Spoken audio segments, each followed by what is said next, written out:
नमस्कार दोस्तों। हर माता पिता का सपना होता है उनका बच्चा डॉक्टर, इंजीनियर और प्रोफेसर बने, लेकिन सवाल यह है, क्या हम उनके सपनों के लिए आर्थिक रूप से तैयार हैं? मैं आपसे एक सवाल पूछना चाहता हूं। अगर आपके बच्चे को कॉलेज एडमिशन के लिए 20 से 25 लाख या 50 लाख रुपए चाहिए हो, तो क्या आप तुरंत तैयार हो जाएंगे? मुझे पता है आपका जवाब होगा नहीं। तो आज का जो प्रेजेंटेशन है आपके लिए बहुत जरूरी है। अगर 50 लाख का शिक्षा का खर्च 12 लाख में हो जाए तो कितना अच्छा होगा। आप सोचते हो, आप बोलेंगे भी कैसे कैसे। सुनिए, आज का समय में महंगाई आसमान छू रही है। इसके साथ बच्चों की शिक्षा का खर्च भी बहुत तेजी से बढ़ रहा है। अगर हम पहले से ही हाई एजुकेशन प्लानिंग नहीं करेंगे तो भविष्य में आर्थिक परेशानी हो सकती है। कॉलेज, प्रोफेशनल कोर्स और विदेशी शिक्षा का खर्च लाखों करोड़ में आता है।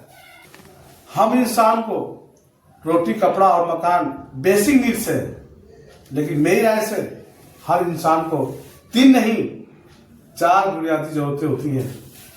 आज तक मेरी राय से हमको तीन ही लगता है, रोटी, कपड़ा और मकान, लेकिन मेरी राय से 3 नहीं 4 बुनियादी जरूरतें होती हैं। रोटी, कपड़ा, मकान और शिक्षा। शिक्षा पहले 3 जरूरतें आज की जिंदगी चलाती है। पहले की जो 3 जरूरतें हैं आज की जिंदगी चलाती हैं, लेकिन शिक्षा भविष्य बनाती है, आपका भविष्य तैयार करती है।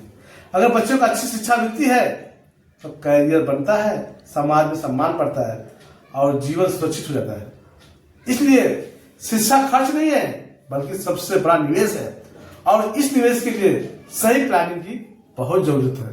तो हमारे देश में हर साल, हर 5 साल में शिक्षा का खर्च जो है लगभग दोगुना हो जाता है। एजुकेशन के लिए लाखों करोड़ों का खर्च आता है।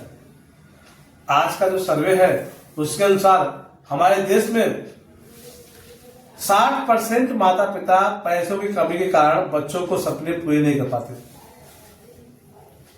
22% लोग लोन लेना पड़ता है और 15% लोग रिश्तेदारों पर निर्भर होते हैं कि हमारे रिश्तेदार पैसे देंगे। कुछ तो ऐसे हैं जो अपनी प्रॉपर्टी, अपना खेत बेच देते हैं। सोचिए, ऐसी स्थिति हमारे साथ ना आए तो क्या करना चाहिए। इसलिए समय रहते सही प्लानिंग, एजुकेशन फंड बनाना बहुत जरूरी है। ऐसे पेरेंट्स की असफलता का कारण पैसा नहीं होता है, बल्कि प्लानिंग होती है।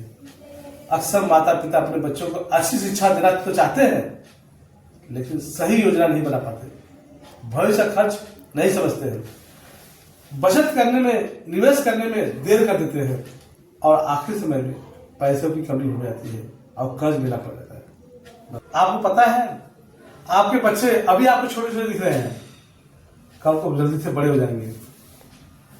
आज छोटे हैं और देखते देखते ही कॉलेज की उम्र में पहुंच जाएंगे। अगर हम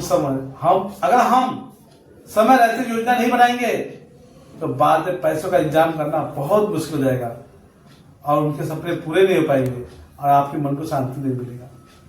यदि आप सही एजुकेशन प्लानिंग से निधि तैयार करते हैं तो आपके सपने पूरे होंगे, बच्चे के सपने पूरा होगा और आपके मन को शांति भी मिलेगी। बच्चों के जीवन में 4 महत्वपूर्ण चरण होते हैं: स्कूलिंग, ग्रेजुएशन, पोस्ट ग्रेजुएशन और शादी।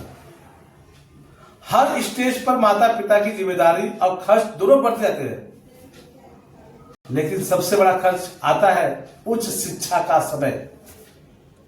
अगर उस समय फंड तैयार नहीं हुआ तो मुश्किल खड़ी हो जाती है। इसलिए आज से ही प्लानिंग करें ताकि हर स्टेज पर आत्मविश्वास से बच्चों का साथ दे सके। उच्च शिक्षा के लिए हमारे पास सिर्फ 2 ही रास्ते हैं। पहला, आज से बचत करें, इन्वेस्ट करें और प्लानिंग करें और ब्याज कमाएं। और दूसरा जो है, लोन लीजिए और ब्याज भरे। यदि आप सेविंग करते हैं तो उसमें आपको सपोर्ट मिलता है, सुरक्षा मिलती है और आपका आत्मविश्वास बढ़ता है। लेकिन यदि आप लोन लेते हैं तो उस लोन का ब्याज भरना पड़ता है और आप हमेशा तनाव में रहेंगे और बोझ में रहेंगे। फैसला हमारे हाथ में, आज से तैयारी करें या कल कर्ज में जाए। समझदारी यही है, अभी से एजुकेशन फंड बनाएं। आपके बच्चों का भविष्य आज आपके फैसले पर निर्भर करता है। या तो आज से प्लानिंग करें या कल लोन लेकर के उसका बोझ उठाएं। प्लानिंग से सुरक्षा मिलती है और लोन से सिर्फ तनाव मिलता है। फैसला आपके हाथ में है, प्लान इट या लोन इट। मैं तो कहूंगा आज से ही सही योजना बनाएं, बच्चों का भविष्य सुरक्षित कीजिए। ईएमआई करें या पीएमआई, चॉइस आपकी है, क्योंकि ईएमआई से इंटरेस्ट भरते हैं और पीएमआई से इंटरेस्ट कमाते हैं।